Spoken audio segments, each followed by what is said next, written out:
Ал қонақтар кетті, өзіміз отырып шай ішейік. Мұнда атам переживать етіп жүр. Қызым, сен шаршамадың ба деп. Негізі бүгін барлық көмектесіп, вообще шаршаған жоқпын. Кстати, это я без линз, в очках такая. Мен еще андай қыз-келіншектерді білем, да, которые живут вот в классных условиях, у них прям коттедж, дом. Енді не жем, не жем демейсің, ана жерде прям все есть.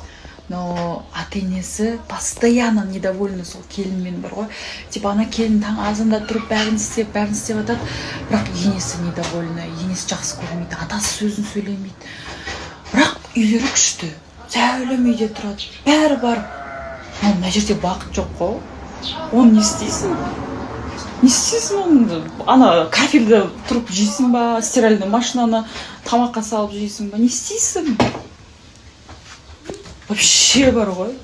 Никогда мен вообще бар. Білмеймін, может мен бір бойлықта жүргенде стейк, мейк деп айтатын шығарым, бірақ білмеймін, дүниеге қарамаппын. Потому что я сама тоже не из богатой семьи, извините.